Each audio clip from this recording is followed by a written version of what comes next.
This is Trans-Africa Radio. Exactly 15 after 12 Central African time. His name is Tami, and this one is titled Stando. I see that Southern African Idols is back, and I saw just yesterday. I haven't watched it. I didn't watch it on Sunday, but as I watched it yesterday, I'm just like, oh, okay, maybe, just maybe, the season is about to get a whole lot better. Just before that was music coming in from Deborah Debs. That one is titled Caught Up, and of course, Alway 2 came in right there with Slow Motion. That one is taken from her debut album titled Imbeu, right here on The Good Life with me, TSHOLOFIED. Welcome. In case you've just joined us, I'm very happy to have you over right here on your DSTV audio channel 872, your OpenView HD channel 609, and of course we are available for you to stream us live on taradio.mobi. We're going to have so much fun for the next 2 hours. We're already wrapped up the first hour of the show, so the next 2 hours are going to be absolutely amazing. Let me also remind you to join in on the Trans-Africa Radio movement. If you're not by now, do just follow us on Twitter at Trans-Africa 872, Facebook transafricaradio.net, and of course we are available on WhatsApp on +27 7925 44329. Now, a little bit earlier on, I promised you guests in studio with me today. So early, you know, when they say African time, you guys beat African time. You guys made it way early. How are you guys doing? I'm doing very well, thank you. I'm well, thanks. Fantastic. Introduce yourselves before we step right into all of this. My name is Ali Tongai, and I'll be playing Musetta in the opera La Boheme. My name is Vuyani Mlinde. I'm from Bloemfontein, and I'll be singing the role of Colline in La Boheme. La Boheme. So let's start it right there, because we just introduced you guys, right? La Boheme. What is La Boheme? What's happening? So in case somebody doesn't know what it is, let's start right there.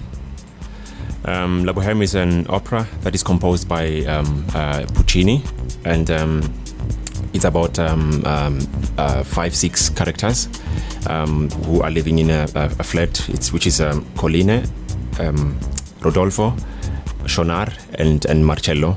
And Colline is a philosopher, and Marcello is a painter. Mm-hmm. Yes, and Rodolfo, which is the tenor, is poetry, and Shonar is a musician. So they are very poor, and they're living in the flat in Paris. So they live a social life, and one of the guys falls in love with a character called Mimi. Yeah, that's Rodolfo and Mimi. So they meet in the apartment, and we've been introduced to the two couples, to the new lover in the restaurant. Yeah. It's so weird that it's actually said in France, and then it's in Italian. It's so weird, but yeah. I'm Musetta, and in the opera I am Marcello's lover, the painter's lover, and yeah, I'm very flirtatious. I'm very out there. I'm very comfortable in my body and my sexuality. I'm just yeah. So at times, we're in an on and off relationship. So at times I just leave him for richer guys and whatever. So, but within Act 2 of this opera, I get back together with him. Yeah. And how has this play been before? Has this opera been in the country before? Is this the first time? No, it's been for years. Really? Yeah, it was first performed in 1896. 1896. Yeah. And how long have you guys been part of it? This is my probably 6th, 7th production, because I've done it in England. But first time I did it in Pretoria in State Theatre. That was in 2004 with a Black Tie Ensemble. And then the next time was in Covent Garden in London, and in Germany and in States as well. So I've been doing it with different singers, and it's fun because it's very youthful music, and I have great colleagues as well. Well, it's my first time doing anything in the opera. Yeah, and for the first time, right? How's the experience been? I mean, you are working with people that are well-traveled, people that, have been in it. How has the experience been for the very first time? It's very exciting. When I first heard that I was actually cast as Musetta, I was scared, because I was just like, oh my gosh, me? Really? Yeah. But then as we worked on it, and I feel more comfortable doing it, and I'm very excited for the opening night. I'm very it's challenging, but it's working. Speaking of the opening night, when is it? Opening night is on the 18th of July. And how are you feeling about it? I mean, like, you must be nervous because you say very nervous because but it's a very fun cast. Like, most of us are like friends and stuff. Okay, Vianney just came, but then we also like, he's very nice. He's very like he gels with us and everything. So it's really fun. Because I feel like it makes sense, because in the opera we all like friends and we all like have like engagements with each other. Like, that's how we live in the Gauteng opera space. And for you, Vuyani, you mentioned that you're well traveled. You've been in a couple of countries. The experience there, how's it different from being back home? It's a pleasure because I've been away since 2004. And funny enough, my last production here was La Boheme. And I come back with La Boheme. So the stars are aligned. Yes. So it's more fun when you have the youth, because mostly it's cast with older people, but with youth it's more fun because everyone is comfortable running and doing all the actions on stage. So that's a plus. Interesting. And let's just move it aside from Italy, from France. I mean, we've mentioned all those countries. Let's bring it back home, right? Have you guys played anything here at home? I have. I've done the first thing I did was in Artscape. The first? Yes, but the first role I played was in Artscape. I was doing a modern opera called Postcards from Morocco. And I was playing the lady with the cake box. It's so weird. Like, it was very challenging for me because it's new music and it's not like not very nice to listen to. Like, it's clashes and everything because it's modern. But I ended up learning that as well, and I was like, oh my gosh, thank God. And then after that I did Contessa in Le Notte di Figaro in Baxter Theatre.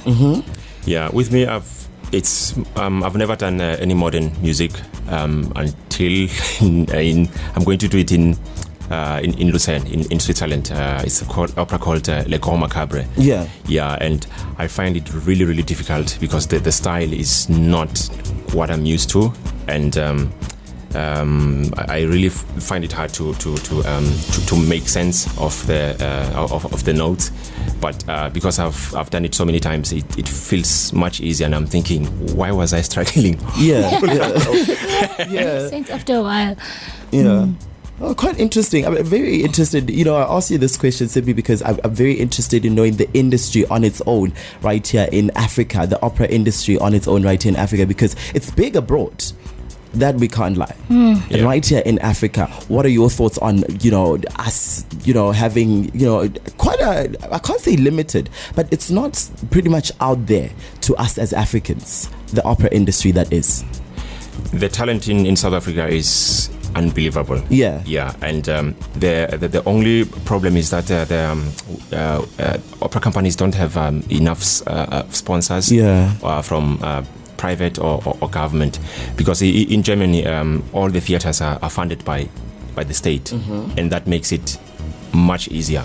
And I wish it was like that here, but it was like that here in apartheid time, because I worked in St. Duplessis library for a month, and I was collecting some programs, and when I saw the list of singers who were singing in South Africa, I couldn't believe it. You'll find Tito Kobi, Montserrat Caballé, like they are real stars. And when I was in the studio in Covent Garden, one of the coaches, Maria Cleva, she's an Italian coach, she asked me, like, what happened in South Africa, because South Africa used to have big opera houses, and some top artists would turn down the Royal Opera only to sing in South Africa. I didn't believe that. Like, the reaction is just like, am I next? Who turns down Covent Garden and to sing in Pretoria, Bloemfontein, Cape Town? So I just hope that our industry will one day be back to that level. I mean, it's quite great, because you mentioned that there's a whole lot of talent, and I've seen and heard quite a few that have got a lot of talent. Now tell me, who do you guys look up to? Like, you wake up, you wake up in the morning and you're just like, yo, actually, I want to be like this person. Who's that one person you look up to? Hugo. It's so funny. When this video is gonna come out, I'm hoping her facial reactions are just yeah. I used to listen to the singers with similar voice type of mine when I was young, which was really helpful. But since I've been in this industry for a long time, I'm now doing my own thing. I'm not looking up to them anymore. I've learned from them, but for now it's all about me. It's all about you. So you inspire yourself. You wake up in the morning, you're just like, no, this is... No, I just want to be better in every show. I just want to do my best. So I compete with my previous performances. So that's how I can... Incredible. That's quite incredible. And for you? Well, contrary to Vianney, I don't listen to people that sound like me. I listen to different singers in general. And then I look up to them. Really South Africans because like I've seen them and I've experienced them like on a personal basis most of them, so I know them, so I don't really like listen a lot to them because I listen to, I don't know, I can't explain it, but opera in general is the music that I listen to. You'll never find me listening to any other music, so I just, it's like for me when people talk about hip hop and they're like, oh, AKA blah blah. Yeah. So for me, I can't really like pinpoint one person because I listen to a whole spectrum of them. Even people that are not sopranos, like outside of my vocal fach. I listen to everyone.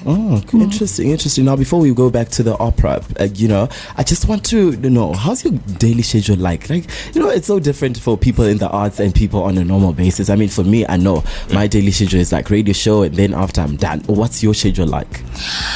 Well, I'm an intern at Gauteng Opera, so we have a lot of corporate gigs and stuff. So on a normal day, like outside the production schedule, I'd have like in the morning rehearsals for the corporate shows or corporate concerts or whatever, and then we do like pop opera and those things. So we rehearse a lot of that because we have to gel and we have to know which harmonies you're singing and stuff. We do that kind of thing, and then we'll have like rehearsals for productions maybe in the afternoon, evening rehearsals. So but then when it comes to the production schedule, we don't have those morning rehearsals anymore.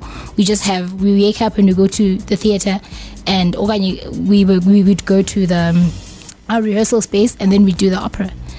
Okay. It's quite interesting because for anyone in opera, right? Anyone in opera, or rather anyone that thinks of opera, I'm thinking, these people just wake up in the morning, straight to theater, get there, just go in, rehearsal all day. But do you guys go out for fun?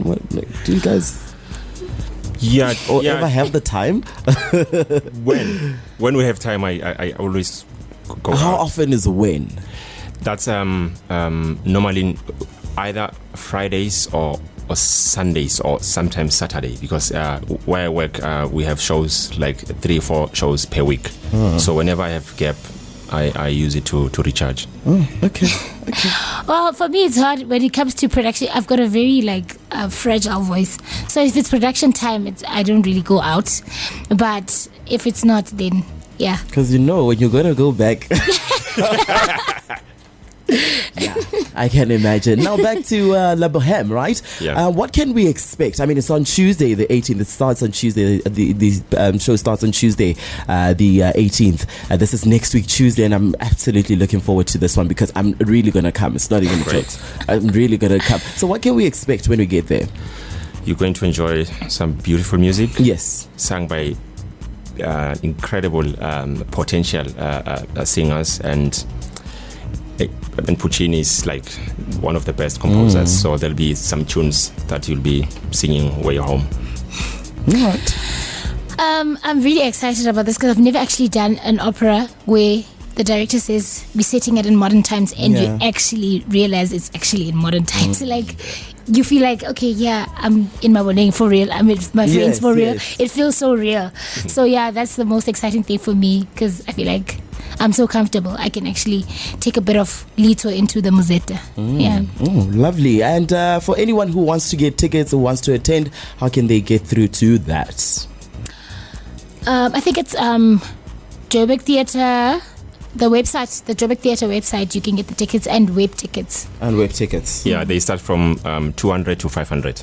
200 to 500. Yeah. Oh, lovely. Okay. Thank you guys so much for coming through, and thank you so much for spending the day with us. So, one more question that I have for you guys before we leave. I know you guys are in opera, ne? Yeah. And I heard our lady here saying that she doesn't listen to any other music than opera music. So, right here on Trans Africa Radio, we play 100% African music. Just that, right? Nothing out of Africa. Sorry to your Italians. And I'm not throwing shade. I'm just putting it out But there. I do sing African music. I'm actually a vocalist for Mtwagazi. Is it? Yes. You want to sing something for us before you leave?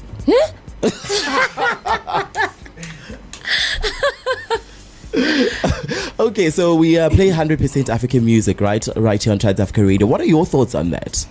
I love that. I think that's actually great because, especially with me working with Mtwagazi is a very, like, she sings actually in a classical voice. She's also sang opera. She also worked for an opera company at some point, but then now she sings Xhosa music in like opera vocals, but in Xhosa. It is so awesome. Like, I have the best time when I work with her, and it's nice because I don't have to change my technique. I sing in my opera voice, but then with her Xhosa stuff, it's really cool. Okay, all right. Nice. Yeah, lovely. Yeah, and for you, we play 100% African music. You have to support this. We have a movement here going on. Well, I listen to gospel music, Judith Sipuma. In fact, I have playlist on my iPhone, so I always play them randomly. So I don't have a specific musician, but I just love music. You just love music, and that's it. Okay, lovely. Thank you guys once again so much for coming through, and we're looking forward to hearing from you guys again soon. I'm going to have you guys, I think you guys are too fun.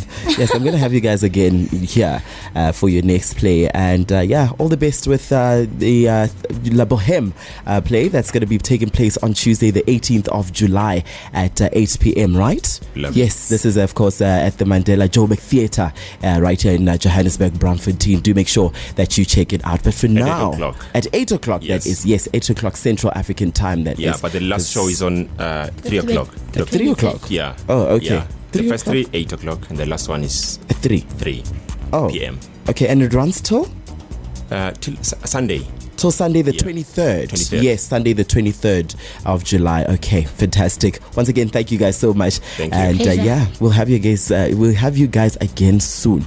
In case you just joined us, you missed out on the past 30 minutes of nothing but fun. We were talking La Boheme, and this is of course a play that is at the Mandela Joburg Theatre in Braamfontein. And I asked our lady Luto to sing for us on air, and she was like, no, I'm not gonna do that. Well, we have her back with Buyani, and they're just gonna do something special for us. Vecchia si marra senti, io resto al pianto a scendere il sacro monte ordevi,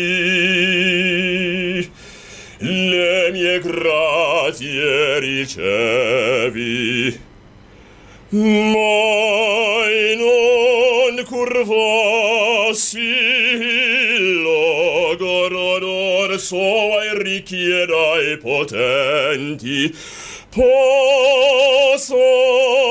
nelle tue tasche come in altri tranquilli. Ti dico addio, fedele amico mio, addio, addio.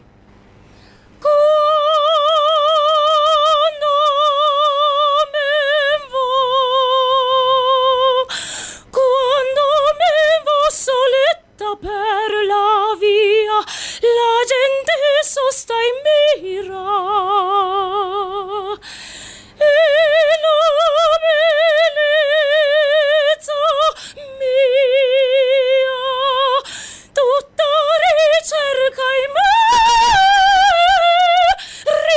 cerca y me da capo a pie.